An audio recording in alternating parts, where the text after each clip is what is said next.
no es verdad que con un presidente que quiera salir a batear sin ni siquiera conocer la señal pitcher, óyeme, va a lograr éxito. Él ha tomado una posición repentista para ejercer el gobierno y eso realmente, bueno, parece que él cree que le va bien. Yo no sé qué fue, parece que la zona oeste, Santo Domingo Este, se coronó para el presidente de la República en la ciudad que quiere desarrollar en el futuro. Todas las obras que diseñó el presidente de la República en su supuesto debut de construir y dejar obra es para la zona este. Es coincidencia. No sé sumar o no sé, o sea, por 850 millones de dólares es que está parado todas esas obras que él iba a hacer. ¿Y por qué no la hizo antes con todo lo que ha cogido prestado? En Propuesta Semanal es muy grato recibir a la licenciada Nélcida Marmolejos. Ella fue en algún momento una importante dirigente de los trabajadores, después ha militado en política muchísimos años y es actualmente miembro de la dirección política de la Fuerza del Pueblo. Fue también directora de la DIDA, la parte de la seguridad social que se ocupa de protección a los usuarios, a los miembros. Nélcida, muy buenos días. Buenos Muchísimas días. gracias por aceptar muy la grata invitación. en esta mañana poder compartir contigo y con los amigos televidentes y teleoyentes. Sí. Nélcida, yo quisiera hacer un poquito de historia, antes de entrar a la parte política muy rápido, porque tú fuiste dirigente de federación en un momento que el movimiento sindical tenía fuerza en la República Dominicana, que tenía peso, que era convocado en las grandes decisiones, era convocado. Hoy en día uno siente que es lo que diga CONEP o lo que diga esto, pero como que se ha desvanecido. Uno no ve sindicatos, uno no ve negociaciones. Pero vamos a tomarnos primero unas tacitas de aroma, sabor y calidad del café Santo Domingo que nos brinda Kenia e Industrias Vanilejas. Gracias. Gracias, Kenia. Muy Muchísimas oportuno. gracias. Sí. Salud. ¿Qué pasó en el interín para que perdiera fuerza el movimiento sindical? Bueno, hay que remontarse a las épocas, ¿no? O sea, difícilmente podamos volver a hacer lo mismo que fuimos ya hace mucho tiempo, pero yo recuerdo que entré al movimiento sindical a finales de la década de los 60, en el 68 como secretaria de la Federación de Sindicatos Cristianos de Puerto Plata. Soy un producto de la Confederación Autónoma Sindical Cristiana, que ahora es clasista, y ahí tuvimos una formación realmente que nos permitió abordar fundamentalmente, y reitero, lo que eran los aspectos reivindicativos del movimiento sindical. Recuerda que esa fue una organización forjada por los cristianos y además por la Juventud Obrera Católica, de la cual parte de ese movimiento en la que yo militaba estaba muy inmerso. Realmente el movimiento estuvo una etapa de auge por las condiciones mismas del país. Recuérdense que veníamos de una insurrección armada que hubo, había muchas situaciones contradictorias y una cuestión muy fundamental para un movimiento sindical que era el estado represivo que había para las libertades públicas. O sea, no es como cuando usted tiene un terreno, si usted lo abona, la fruta se le da, pero si usted no lo abona, se seca. El movimiento sindical estaba los trabajadores y los dirigentes políticos en la década de los 60, 70, 80 y casi hasta los 90, estuvo sumido en un estado de represión de lo que eran las libertades públicas, que eso dio lugar a que el movimiento sindical, igual que los movimientos sociales en sentido general y los partidos políticos, tuvieran una actitud sumamente proactiva en defensa de los derechos, fundamentalmente de esas libertades públicas. Recuerda incluso que en el año 74 en este país se dio el evento más grande que se reconoce a nivel de lo que es la protesta, que fue 7 días con el pueblo, un evento que se hizo por el movimiento sindical dominicano, o sea, la Central General de Trabajadores convocó a ese evento como una forma de expresión pública, como una especie de catarsis de lo que eran las limitaciones que había. Pero en aquel momento también había una actitud totalmente diferente a la que hay ahora del trabajador frente a la organización sindical. Los trabajadores se organizaban. Yo recuerdo que yo estaba en Puerto Plata, yo soy en Puerto Plata, y yo estaba dirigiendo los sindicatos azucareros de allá, que eran el Ingenio Montellano y Amistad, la fábrica de fósforo, la Brugal y compañía, pastas alimenticias, la chocolatera, la fábrica de fósforo. Cada empresa tenía un sindicato. Cada empresa tenía un sindicato. O sea, a pesar de la represión, fueron épocas en que el movimiento sindical estaba realmente consolidado. Y consolidado fundamentalmente por una fuerza sindical que era la CAS, porque había un movimiento también que era progresista, pero era de izquierda, y ese movimiento era más defensivo que la parte ofensiva que tenía la CAS en ese momento. Entonces nosotros somos hijos de ese proceso. Y en ese proceso, realmente lo que nosotros tenemos que valorar es que hubo una simbiosis de esos líderes sindicales de la izquierda que tenían una visión más allá de la simple reivindicación, y esa simbiosis se hizo con la CAS en el año 1972, donde se fundó la Central General de Trabajadores. O sea, Fousa Citrado, venían una serie de dirigentes del MPD, también vinieron dirigentes de la Línea Roja del 14 de junio, vinieron dirigentes del Partido Revolucionario Dominicano, y con la rama que se desprendió de la CAS en el año 1972, se conformó un núcleo sindical bastante fuerte que dio lugar a la Central General de Trabajadores, y esto motorizó realmente la dinámica reivindicativa de los trabajadores. De ahí fue una historia bastante hermosa, la jornada de lucha del movimiento sindical de huelga, pero también recuerde que en esa época la represión sindical y gubernamental era muy fuerte. El doctor Joaquín Balaguer en ese entonces tenía comprimido, porque veníamos de una guerra, hay que recordar eso, habían odios, habían enfrentamientos, y había una represión, y el sector empresarial, independientemente, es una cosa muy contradictoria que sociológicamente hay que entenderla, o sea, hay que analizarla. El sector empresarial era la época donde más sindicatos de empresa habían, en la época de represión. Sin embargo, ahora en esta época de democracia, los sindicatos están desapareciendo de las empresas, han desaparecido, y los que están tienen que amoldarse a lo que son los designios del empleador que tienen. O sea, porque siempre las organizaciones son más, como se decía antes, de pan y mantequilla que contestatarias. Entonces, han habido unos cambios. Parece ser que en la democracia los movimientos contestatarios le da más trabajo sostenerse, porque el movimiento sindical logró conquistas muy importantes, por ejemplo, en los años 80, cuando empezamos a luchar contra el Fondo Monetario Internacional. Después pasamos a formar aquellos frentes populares en los años 90, 80 y 90, porque 80, recuerden que los años 80 fue la década perdida, donde la situación económica laceró realmente la economía de los trabajadores y del pueblo, y eso logró que se creara una ola de protesta y de unificación de criterios para avanzar hacia la consolidación de conquista, tanto del movimiento sindical como del movimiento político. Entonces, nosotros entendemos que en esa década perdida fue un buen incentivo para la organización del movimiento sindical. En el 90 se consolidó todo ese movimiento y logró el movimiento sindical dominicano las mejores conquistas que pudo darse en épocas de Balaguer. Nosotros conquistamos un código de trabajo que desde el año 1951 se estaba luchando por él, donde se garantizaran derechos y se ampliaran conquistas económicas para los trabajadores. Nosotros logramos en el 90 uno de las mayores, el mayor aumento salarial que se ha hecho en la República Dominicana fruto de huelga, fue un 60% de los salarios, un salario mínimo en el año 90. O sea, fueron momentos extraordinarios de lucha. Se logró la ley de servicios cívicos administrativos, se logró la ley de seguridad social un tiempo más tarde, obviamente, pero fue resultado de eso. ¿Tú fuiste diputada después? Claro, yo fui diputada 8 años. En ese interín el Congreso se dinamizó también y el movimiento sindical se potencializó, porque recuerda que habíamos unos 12 dirigentes sindicales en el Congreso en ese momento. O sea, y esos 12 dirigentes sindicales, aunque éramos de parcelas políticas diferentes, hicimos un núcleo, y que de una u otra forma llevamos a nuestro partido a que apoyaran la conquista de los trabajadores, y ahí se logró mucho, claro.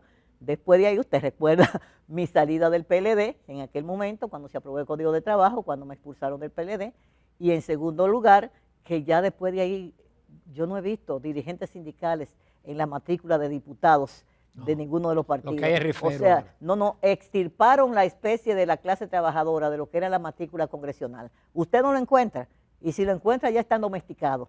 Entonces realmente tuvimos una conquista y también una derrota. Sería una victoria pírrica porque realmente en vez de seguir escalando esa ola de dirigentes sindicales en el Congreso Nacional, eso fue realmente un jaque mate que nos dieron y ahí desapareció el movimiento sindical y popular de las filas congresionales. En estos momentos nosotros decimos, ¿por qué el movimiento sindical, con una situación casi similar a la que teníamos antes, en los años 90 y 80, carecía de los servicios y agregándosele ahora la inseguridad ciudadana, que antes eso por lo menos no existía? Había una inseguridad ciudadana para el que participaba en las luchas políticas partidarias o sociales, porque yo estuve detenida muchísimas veces, yo estuve presa varias veces, y el movimiento sindical fue víctima de encarcelamiento y de represión, pero eran por causas muy puntuales. Ahora un muchacho se sienta en su casa, en el frente, una señora, y viene un tipo y te asalta. O sea, esa inseguridad que había antes, que es una inseguridad política, en estos momentos se ha convertido en una inseguridad ciudadana que es colectiva, obligando a la gente a que esté prácticamente recluida, un toque de queda general que se verifica en nuestros barrios y en nuestras calles por la situación de inseguridad que hay ahora. Entonces usted dice, bueno, las situaciones de ahora se han agravado con relación a la de aquella época. ¿Qué ha cambiado? La forma de gobierno y la forma de participación. Ahora hay más sindicatos, o sea, ahora hay más partidos, la gente se expresa más en los partidos, se refugian en los partidos a la hora de hacer una reivindicación preelectoral. Posteriormente pasan las elecciones y no pasa nada, que ese es el gran pecado original que tiene el movimiento sindical ahora, en estos momentos. O sea, que se está confiando mucho del movimiento, de los partidos políticos, hacen acuerdos, pero los acuerdos son acuerdos vacíos que solamente benefician individualmente a los dirigentes, pero no colectivamente a la clase trabajadora. Entonces, en estos momentos, nosotros apreciamos que independientemente a que no haya una beligerancia orgánica del movimiento sindical, este movimiento sindical está ahí, está en las empresas. Usted podrá tener uno o dos dirigentes sindicales que no respondan con el mismo ímpetu que el que está siendo explotado en una fábrica, pero está el germen ahí y eso va a surgir, eso es como una ola, eso va y viene. O sea, yo creo que la clase trabajadora no pierde su identidad, aún pasen toda esta guerra de modernización. Siempre estará ahí y en un momento determinado y en situaciones y coyunturas como esta, dirá presente. Buena síntesis, Nelson. Vamos a la realidad. Lo de esta semana, el tema ha sido definitivamente la alianza. Es decir, el impacto de la alianza que por momentos se pensó que no iba, por declaraciones que se daban en determinados partidos, pero sin embargo cuajó y es una alianza que son 16 senadores y dicen que se van a hacer más de 100 y pico de alcaldes y 200 y pico directores municipales. Háblanos un poquito de la alianza Rescate República Dominicana. Yo creo que de la alianza debemos de situarnos en lo que dice su nombre, Rescate RD, rescatar a la República Dominicana de la situación que está. No es solamente la alianza de que tengamos tantos senadores, tantos diputados, eso para mí realmente no tiene mucho significado, porque ahora quizás se hace causa común con un proyecto bueno en el Congreso Nacional, pero el problema no es ese, el problema es la voluntad de propósito que esa alianza signifique para el país. Y yo creo que los postulados que han dado origen a esa alianza, que es una alianza que, como muy bien dices, ha estado muy en duda si se daba o no se daba. Yo creo que el hecho de que se haya dado, solamente el hecho que se haya dado, le da un mensaje al consciente del dominicano, la necesidad que tiene la oposición de cambiar la realidad que tiene la República Dominicana, porque de seguir como va, nosotros no tendremos país en los próximos años. O sea, si esta situación de descuido social, porque ya yo no le voy a decir de otra manera, descuido social, aquí ha habido un abandono total de las políticas sociales institucionales. Aquí se están haciendo políticas institucionales de propaganda para garantizar votos, no para resolver problemas políticos y sociales. Entonces, esa era de despilfarro que hemos tenido en los últimos 3 años, esa falta de atención, esa carestía general de productos, que no se debe a la pandemia, señores, en la pandemia aquí, porque todo se le echa a la pandemia, es como que la tierra siempre, la culpa siempre cae en la tierra. No se debe a la pandemia, porque aquí en pandemia se produjo mucho víveres, mucha carne y mucho de todo. O sea, aquí no se afectó la producción agrícola ni la producción, pero ahora se está afectando. Ahora nosotros tenemos que estamos y amenazar, o sea, no aparece nada. En los mercados usted va y encuentra pedacitos de plátano, unos víveres que se dañan al otro día, pero el campo está vacío, el campo no tiene producción y la amenaza que tenemos, la promesa que tenemos es pretender al gobierno en esta coyuntura, en vez de incentivar a nuestros productores para que estas tierras que es tan generosas produzcan, para que estos productores que están empleando mano de obra produzcan, importar mercancía y productos para apagar el fuego del costo de la vida mientras están las elecciones. O sea, van a destruir o pretenden destruir el aparato productivo nacional en función de una campaña mediática, ponerle a la gente que en 6 meses yo te voy a dejar entrar todo esto y tú lo vas a comprar barato, que después de los 6 meses hablamos. O sea, yo creo que el peor pecado que se está haciendo en este momento es querer destruir el aparato productivo nacional. Y por eso estos partidos han hecho conciencia y se han unificado en Alianza RD. Y por eso la solidez de esa alianza. Independientemente, o sea, todo no es, yo no soy, por ejemplo, lo único que usted no desprecia es un pedazo de oro que usted lo encuentra por ahí.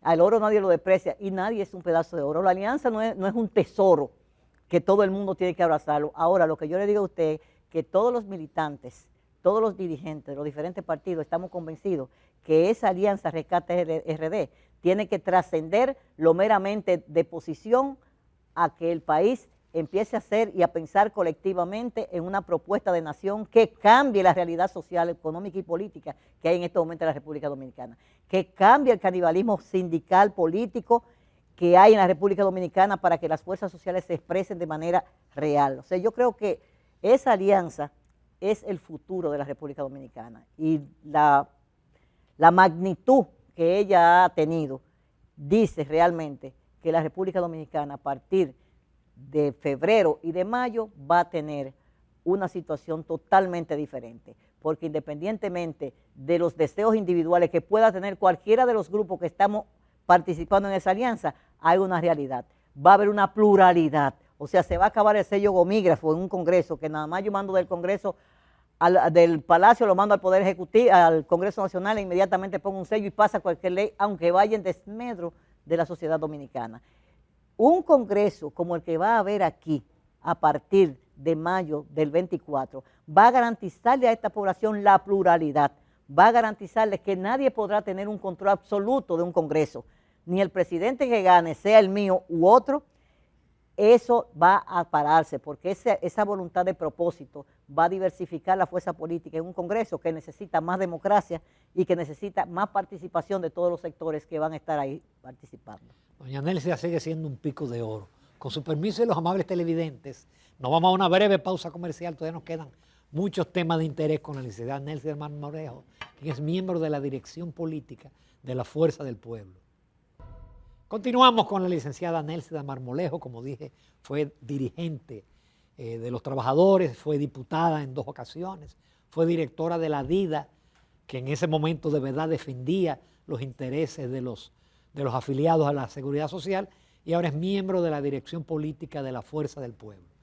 Y estuvimos también participando en el mejor intento de gobierno colectivo que tuvo Leonel Fernández en su primer cuatrenio, que fue la dirección de la Casa Nacional del Diálogo, donde se parieron las principales leyes que hoy están en el Congreso Nacional, en esa Casa Nacional del Diálogo. Exacto. Se concertó con los diferentes sectores sociales después de haber pasado el país entero oyendo lo que planteaba la gente, se convirtieron en ley. Ahí tenemos Proconsumidor, que es fruto de eso, ahí tenemos la Secretaría de Medio Ambiente, la Secretaría de la Mujer, la Secretaría de la Juventud, fueron puntos consensuados en el diálogo nacional y después hecho ley en el Congreso Nacional, después que salieron de ahí. Nelsia, justamente tu labor porque a ti no se te puede separar de la parte laboral, ni de la parte de la seguridad social, eso está en tu genética. Entonces, ¿qué trabajo y qué cosa está haciendo la Fuerza del Pueblo en esas áreas? Porque se habla que, por ejemplo, hay que modificar el código de trabajo, pero los empresarios solamente insisten en la parte de la cesantía. Después no tocan absolutamente nada. ¿Qué cosas están ustedes manejando? Mire, una de las cosas que nosotros tenemos que tener presente, en estos momentos yo estoy trabajando en lo que tiene que ver con la Secretaría de Asuntos Laborales del partido, la sala. Nosotros estamos reconstruyendo un concepto, tratando de reconstruir un nuevo concepto de lo que debe ser el movimiento sindical en la actualidad. O sea, ya el trabajador de hoy no es el trabajador de hace 20 o 30 años cuando yo era dirigente sindical. Estamos en una sociedad mucho más desarrollada, científica y tecnológicamente, y estamos con un trabajador ya multifacético, que por la mañana trabaja en un lugar, en la tarde puede trabajar en otro, y además que estudian. O sea, antes el trabajador salía de su casa, echaba 8 o 10 horas en una empresa y venía a su casa cansado a jugar domino o a hacer cualquier cosa y se quedaba ahí. Ahora no, ahora usted ve que el trabajador no tiene tiempo, anda corriendo, tiene pluriempleo, están en uno y en dos lugares. Todos esos Entonces, camarógrafos que usted ve ahí trabajan en 3 canales. Entonces, trabajan en 3 canales, pueden tener su estudio particular, o sea, pero ¿qué significa eso? Que independientemente de ese desarrollo científico-tecnológico, el nivel de explotación que tienen esos trabajadores de hoy día es mucho mayor que el que tenía anteriormente. Porque antes usted trabajaba 8 o 10 horas y se acabó.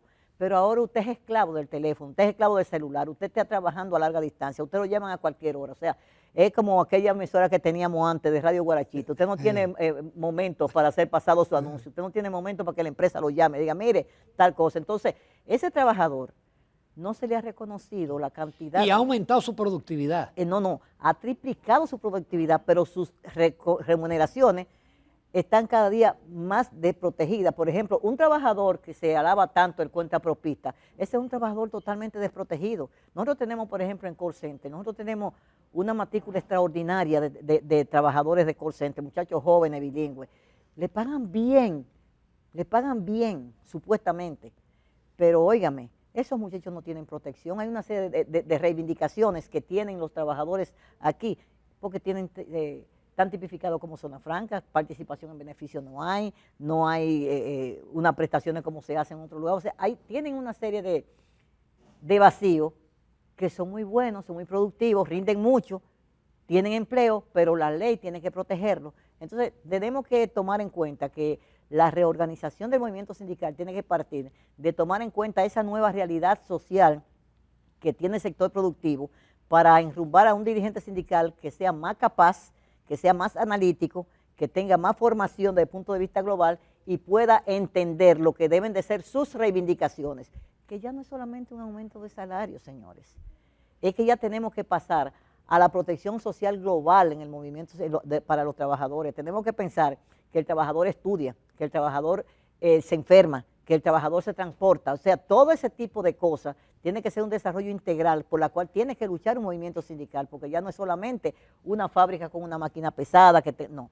Entonces, ahí tiene que empalmar la seguridad social, la mayor protección a esos trabajadores y trabajadoras, que la mayor fuerza laboral que se está desarrollando en este país es de mujeres en estos momentos. Sí. Las mujeres, ¿y qué pasa con las mujeres y sus hijos? Esas mujeres están, la mayoría, en un dilema. Tengo que irme a trabajar, pero tengo que dejar a mi hijo solo en la casa, o con un primo, con un vecino, porque lo que está ganando no le alcanza para poder pagar una trabajadora que le atienda a su hijo. Y las estancias infantiles es tan caro. El esfuerzo que se hizo aquí por desarrollar las estancias infantiles en la seguridad social, que ahora se pasó al INAIPI, ese esfuerzo se ha ido desmeritando como todos los demás servicios sociales, y realmente lo que tenemos nosotros es madre con un lastre. O sea, me voy a trabajar, pero mi hijo, ¿dónde queda? En los brazos de los que andan en la calle pululando para conquistar niños inocentes para la delincuencia. Eso es lo que está pasando. Entonces nosotros tenemos que tratar de buscar una política social que impacte fundamentalmente a esas madres trabajadoras, a esos jovencitos que están en la casa con las abuelas, con los tíos, con los primos y con los vecinos que son cuidados, para insertarlo en una nueva forma de educación que no sea la tradicional. O sea, garantizar que el niño vaya a una estancia, pero no. La concepción que nosotros tenemos, que todavía no es una concepción aprobada desde el punto de vista de la fuerza del pueblo, es que hay que rediseñar el criterio de las estancias infantiles. Porque algunas veces esas estancias infantiles le constituyen un problema a la madre que se va a beneficiar, porque trabaja en las minas y tiene que ir a 10 o 12 kilómetros a dejar al muchacho y después irlo a buscar. Hay que multiplicar las estancias. Yo creo que más que hacer edificios pomposos y grandes, deberíamos en cada barrio crear centros comunitarios de atención a la primera infancia, donde la señora solamente tenga que salir, la joven, y dejar a su hijo, y cuando llega antes de entrar a su casa, pasa y lo recoge, sin el lastre que hay ahora de llevarlo y de traerlo. Entonces, hay que reconceptualizar la forma de hacerle más fácil a la mujer, a la ama de casa, a dejar su hijo en una estancia, y no importa que sea en los guandules como que sea en Naco, Toda trabajadora tiene derecho a tener, si está pagando su seguridad social y se está pagando, tiene derecho a tener cuidado para sus hijos, un lugar donde se pueda proteger. Y si hay que dar un aporte, que ese aporte puede ser tomado en cuenta en la seguridad social, puede estar tomado en cuenta por el gobierno y por el propio trabajador de manera tripartita, porque no es lo mismo usted dejar a su hijo en una estancia infantil donde va a tener todos los cuidados posibles y que está desarrollando su creatividad, a dejarlo por ahí en una escuelita que no tiene los niveles necesarios. Entonces esa madre se va a ir tranquila, ese padre se va a ir tranquilo con un... Entonces lo que le va a dar para un pasaje, se lo puede dar de contribución a ese hogar que va a estar ahí, dirigido por el Estado con una política de protección social. Es decir, nosotros queremos hacer un planteamiento a nuestro partido, como Secretaría de Asuntos Laborales, que reconceptualice totalmente el rol que deben de jugar las políticas sociales en un gobierno del Partido de la Liberación, del Partido de la Fuerza del Pueblo. O sea, Leonel Fernández, presidente, tiene que reconceptualizar la protección social de la clase trabajadora, y esa es una de las cosas que nosotros estamos planteando en nuestra Secretaría de llevar. O sea, esa visión global, estamos inmersos en eso. Y en la seguridad social, por favor, la seguridad social se hizo un primer avance, y que yo reconozco y que sería muy mezquino de parte mía ahora venir a hablar de ese avance, de esa ley. Esa ley es buena, tiene fallos, como todo lo tiene. Lo que hay que aplicar la ley, que no se aplica, y modificar las cosas malas que tiene, que son menos que la que tiene buena. Entonces, porque eso recogió lo que era el individualismo de la salud a colectivizar y a universalizarla, lo que hay que aplicar la ley. Entonces, esos dos aspectos, hay una Secretaría de Seguridad Social y otra de Protección Social en el partido, y está la Secretaría de Asuntos Laborales y la Secretaría de Asuntos Comunitarios, que nosotros entendemos que debe de hacerse un match entre todas esas secretarías para garantizar que el partido tenga una política social totalmente diferente a lo que ha sido hasta ahora el manejo de los gobiernos con la clase trabajadora y con las clases sociales populares. Nelsa, en los pocos minutos que nos queda, vamos a hablar del contrato de extensión de la concesión de los aeropuertos, especialmente en la parte donde el presidente, porque parece que todo lo grande que hay hoy en día, la estabilidad, todo es una obra de este gobierno, y todo demás para atrás no sirve. Es decir, que el contrato que se firmó, el primero, resulta que no le dio beneficio al país, y este sí le va a dar beneficio al país. Mire, la lectura que yo doy de ese desafortunado discurso de Luis Abinader, candidato a la presidencia para el 24, es que la desesperación es mala consejera. Sí. Yo creo que él quiso correr delante de la pelota, y eso lo conlleva errores como lo ha llevado con Haití, con la situación de la República Dominicana, de esas relaciones. Esos pasos desesperados que se dan desde el punto de vista mediático, óigame, en política, 2 y 2 no son 4. Usted puede creer que 2 y 2 son 4, pero 3 y 1 son 4 también, y 4 y 0 son 4. Entonces, no es verdad que con un presidente que quiera salir a batear sin ni siquiera conocer la señal pitcher, óyeme, va a lograr éxito. Él ha tomado una posición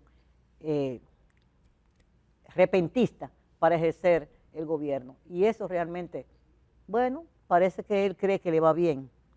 No, pero lo de Haití le ha salido mal. Bueno, pero que siga haciendo eso. Lo único que yo lamento, que en todas esas metidas de pata, quien está perdiendo es la República Dominicana. Que lo que estamos perdiendo somos los ciudadanos, que lo que están perdiendo son ahora miles y miles de productores y vendedores y chiriperos que han perdido su ingreso, tanto aquí como en Haití, por esa política repentista y de marketing que quiere llevar a cabo el gobierno. ¿Y qué peligro tenemos nosotros? Yo creo que nosotros tenemos que estarnos ocupando de seguir las huellas que está dejando el candidato a la presidencia. Usted sabe lo que es un candidato a la presidencia que esté utilizando el poder para hacer marketing político, y ese contrato de Aerodón es un marketing político. Es un marketing político que desafortunadamente se le puede vender a los